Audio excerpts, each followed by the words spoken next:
Welcome to the UTPA Men's Basketball Show. My name's Jonah Goldberg. That's the man, the myth, the legend, the one and only Dan Hipsher, the head coach of the UTPA Men's Basketball team. Broncs have been on the road the last two, a little bit of a northwest swing, I guess is the best way to put it, traveling to Seattle and Idaho and dropping a pair of tough contests, one in overtime at Idaho. That was on Saturday. And Coach, just a lot more tough travel. Just your thoughts on the road trip?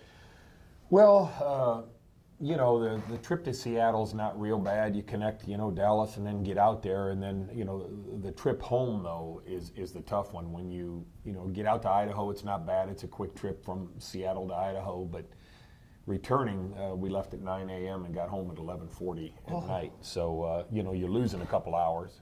And, a couple stops. You have to fly Pullman back to Seattle, Seattle to Dallas, lay over there, Dallas to McAllen. So it's a pretty grueling trip, and the time changes bother you. You get some jet lag on all that because of, all at once you're waking up at 4 in the morning instead of 6 in the morning. You've just got different dynamics trying to catch up. The younger kids probably sleep a little better than the old folks do, though. But you know what? A couple of nice facilities, nice places to go to. Seattle, of course, is beautiful, and Key Arena, is where the Supersonics played all their years at. So a nice facility there. And then Idaho plays in the Dome, and they do a great job of reshaping and putting up curtains and really kind of making a nice little basketball facility. What was it like stepping out there onto Key Arena? Even for the younger guys, they might still remember that Kevin Durant played there briefly. Yeah, they all mentioned it. He was there for a year, and of course Sean Kemp and Ray Allen, and then I go back to Jack Sikma and people like that. So it was neat, to be honest, and a very nice facility and well done. And Seattle's done a good job with the facility, so it's enjoyable. That Seattle game was up first, and I see the final score of 83-62. Just what happened in that game? Well, we had opportunity in the first half, and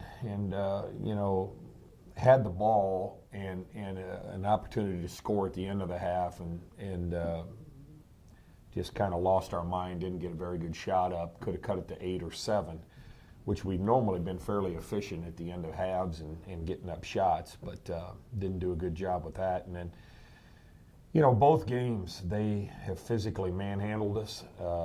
They had 11 offensive rebounds. We had 12, but when you count the number of opportunities they had versus what we had, they did a great job there. They shot the ball well, 10 for 23 from the 3 line, so their perimeter played well along with the physical size inside, and we have struggled to score against them. That has not been the case with most teams that play them, to be honest. They haven't been defensive stoppers, but maybe it's our ability to guard ourselves a little bit at times. But 34% from the field versus their 47 is going to put you in a hole, along with them going 10 for 23 from the 3. So it was a tough night for us defensively, and they have been a very hard matchup for us. Well, sometimes, regardless of what teams do against other teams, there's always a team out there that isn't necessarily the best matchup for one team, just because. No doubt about it. Size and strength, which they have, and they got a couple guards. Umapeg and the other guard Murray. Murray came from Cal and Umapeg from Fullerton, and both a couple really good players. And they got Trent at the 3 spot, transfer from Washington. So. But size, strength, skill has to be affected on the other end with skill and speed, when you're smaller.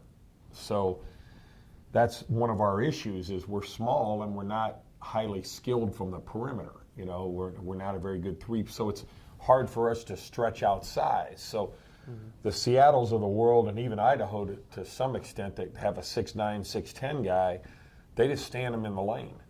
And say, all right, Javon, Shaq, go ahead, drive in here. And unfortunately, our 4s and 5s can't stretch that. The teams that play well against Seattle, the Chicago States and that, have 4s and 5s that can step out to the perimeter and shoot the ball and get them spaced out. So Idaho did it to New Mexico State, and when you can do that, then at least you counter their size and strength with a different attribute. So they've been a difficult matchup for us, but hopefully we get another look at them in a WAC tournament, and they'll be extremely overconfident, and we'll play well, and we'll get them. You mentioned having a 4 or 5 who could step out. Josh Cleveland, Laurie Toivonen aren't really going to be 3-point threats, but Shaq Hines, at times, it's been a while, but there have been times where he's stepped out, and I noticed that you made a lineup change that pushed Hines to the 4 in that Seattle game. Was that part of the reasoning? Well, actually, yeah, we made a lineup change, actually, just putting Majewski in and told him to guard the 4s because of his speed and athleticism. He has to guard 4s right now.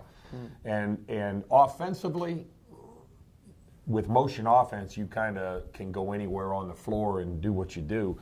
We just felt like Majewski had a chance to stretch the defense a little bit. You can't have everybody out there trying to drive. And Javon's really struggling at the 3 line. Boga's been okay out there. Didn't have a great shooting trip, but you get Majewski out there now. Justin Leathers, I love to death. He's a competitor. He's a good kid, hard worker, but he has really struggled through the conference season trying to make shots. I mean, he's shooting about 33% from the field and 25% from the 3 line.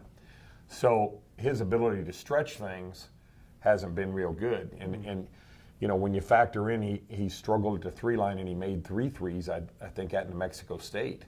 So putting Majewski in, he hit a couple 3s early, he opens up the floor a little bit. Then you have a little more chance for Shaq and Javon to drive. And, you've got one more person out there stretching things. But we've got to find another one that can come in and do the same. But yeah, that lineup change was made because we're struggling, to get some baskets, and Majewski is a threat at all times. And even if he isn't getting shots off, they're guarding him out there, which pulls another guy out of the lane, which opens up the offense a little bit for us. And, as you said, he played really well at Idaho. Career high 12 points, career high 4 baskets, career high 3 3-pointers. And is this the kind of thing that you think you'll be able to see more of him? Well, we better every game, or he'll be in the doghouse again. But no. We look for him. He can do that. He struggles on the defensive end, as a lot of freshmen do. But the rest of our guys are too. So at least we counter it with a few made shots. And he got a nice offensive rebound and put back 2 for us, and did a good job. So he's right now plays as a shooter, and we need that out there. And in that Idaho game, I mean, Majewski, one of them, and it basically came down to your 5 starters for regulation and overtime, where only one player came off the bench to play double figures in minutes and even score a basket, and Hurley Johnson. But everything else revolved around the starters. Well, no doubt about it. And Hurley only made free throws, to be honest. Yeah. And it came down to those guys. And got very good play out of Josh and Alex. Alex took 10 shots and scored 12 points, so that's a good thing. And Josh took 7 shots and made 4 out of 7, and Hines 6 of 12. The problem was our 2 primary scorers were 11 for 36, with Javon going 6 for 19, or 5 for 17, and Shaq going 6 for 19. If we get some shooting out of them, we might have been able to stretch the lead to a point where they wouldn't have been able to throw one in at the buzzer to tie us. But it was a weird game. Both teams struggled offensively. I mean, we're 25 for 71 and have a chance to win. That's in 7 for 22 from the 3 line and 6 for 10 at the free throw line. I mean, that's pretty inept. Yeah. The reason we're in the game is right here. We made 12 turnovers, they made 21, so we had extra possessions. They beat us up on the offensive board a little bit, but we balanced that with the turnover margin and gave ourselves a chance to win. We're pretty good, we've talked about this before, we're a pretty good assist to turnover team. Yeah. For a team that doesn't make shots. It's great. Sometimes you'll see, man, Jonah had 10 assists. He's a heck of a passer.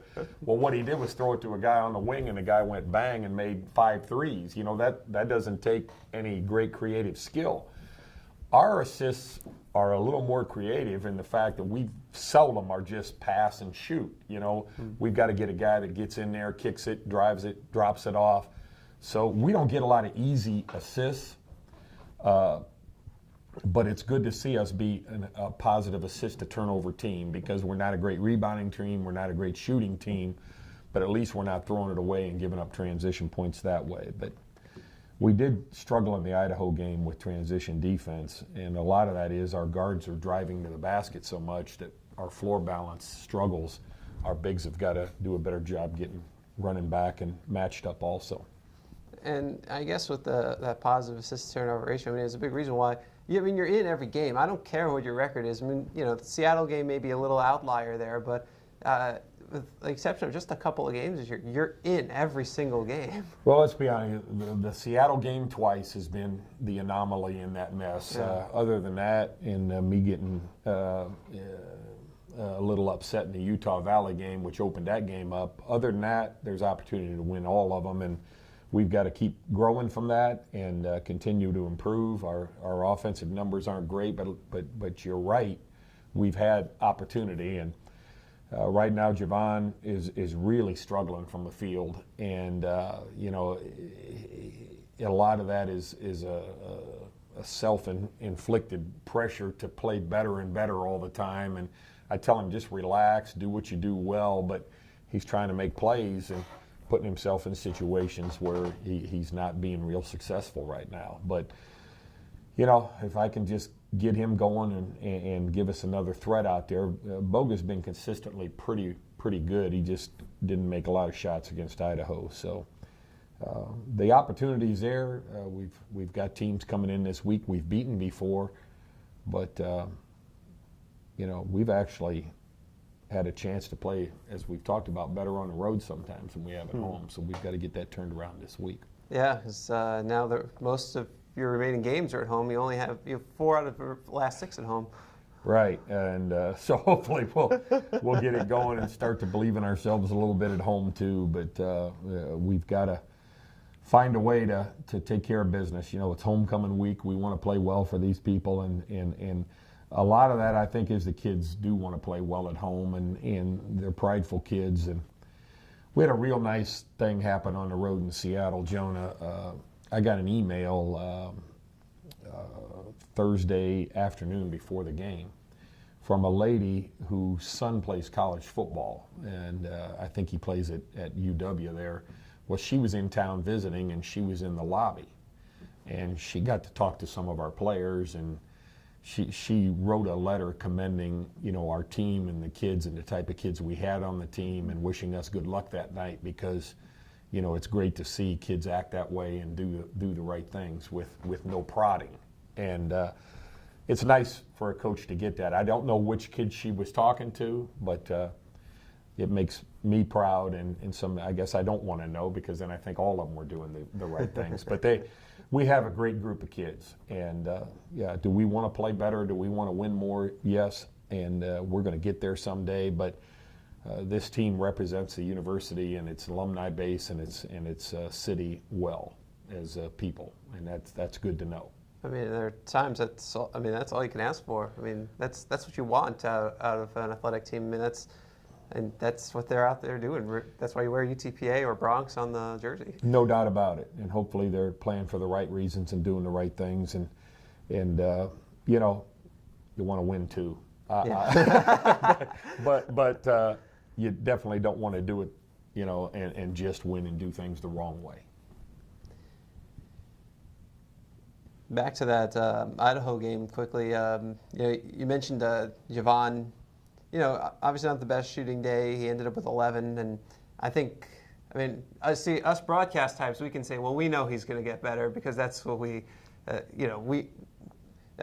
a coach, I know you have to just look at it as right. The next game, but I look at it as you're this good. You played Idaho to overtime, and then when Javon's getting back, it's going to be incredible. Well, we hope so, and the good thing about Javon is he does work on the stat line. He had 6 rebounds, he had 5 steals, he had 4 assists, he had a couple more turnovers than he probably should have had, but he is involved in the game and trying to make plays, and And again, if he can get to knocking a few down, it would certainly help us. So, you know, and Boga the same way. He gets rebounds, he gets assists, he gets steals, and his assist to turnover ratio has been outstanding this year. And Shaq Hines has done a good job of filling up a stat line too. He's 6 for 12 in both games on the road. He averages about 6 rebounds on the road, you know, 7 rebounds right there.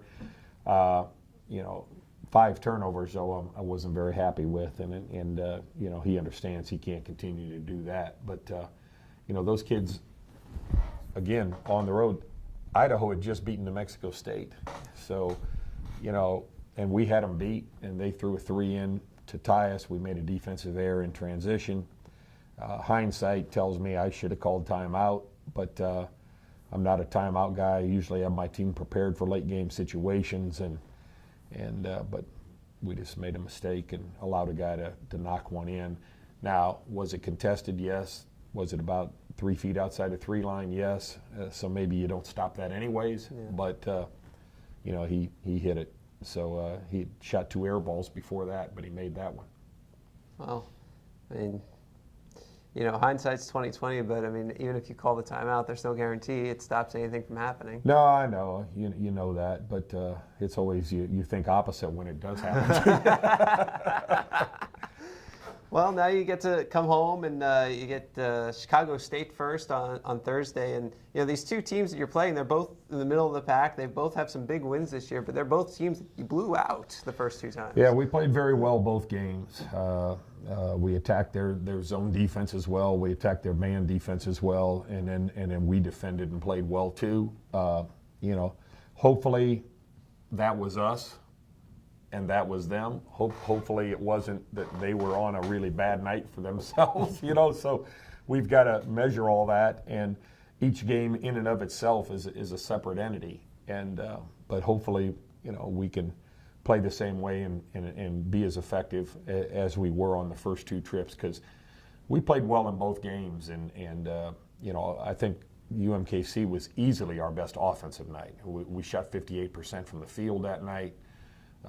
Did a great job that night, and then came out the first half of Chicago State with another 55%, I believe, offensive night, and then tailed that off the second half, but had enough cushion to win. But I'm sure they're making adjustments, and now, you know, we've got to look at see what we did well and try to play to our strength again in these games. It's Thursday at 7 p.m. The Broncs take on Chicago State during the 3rd annual Challenge of the Deans, which is always a very fun time. In fact, this will be the first year that all 7 colleges will be coming out. The first 2 years we had 6. Now we got all 7, so that'll help to make sure we have a packed house and come out, support your college, support your deans, and watch the fun. You know, I remember our first Challenge of the Deans. What happens is one of the competitions is free throws. The dean and one of their students shoot. Well, the dean of the College of Communications said that her student shooter was going to be Josh Cleveland. And I remember reading that, and she didn't say, oh, well, it's going to be, you know, it's going to be, I choose a basketball player. She's like, it's going to be a sophomore. His name is Josh Cleveland. Oh, my. I was like, I think he's going to be in the locker room at that time. Well, there's 2 factors in there. You know, number one, we're looking for good free throw shooting. So if these deans do a good job, we're going to check for eligibility with them and find out where they're at. Number 2, I question that dean because Josh is shooting about 38% from the free throw line right now. So we've got to watch some of the decisions we're making at the dean level if we're picking Josh to be our representative. Hopefully there's a student there that can shoot better than 60% from the free throw line. Well, I know back in my day, nobody would, if they had chosen me, if I get 10 shots, there's a chance I might make half of one. Well, you'd do. You'd gut it out. I'm a half-court shooter. I'm not a free throw shooter. You're looking for a little luck. Yeah, I can't take these easy shots. A lot of pressure to make the ones you're supposed to. Exactly. And Saturday, the Broncs host Kansas City for homecoming. That is going to be an action-packed day. We've got the Hall of Fame induction ceremony in the morning. Hall of Famers will then be recognized again on the court, and pretty much we'll be recognizing some donors, and it's just going to be an off-the-hook game. There's a pregame tailgate in the parking lot. It starts at 5 p.m., so you can come out, get get your tailgate on, and then, head in a little before 7, so you're there before the national anthem. I think that's about 6:55. I mean, you're welcome to be in the stands before that, but I certainly understand if you want to hang out the tailgate for as long as possible.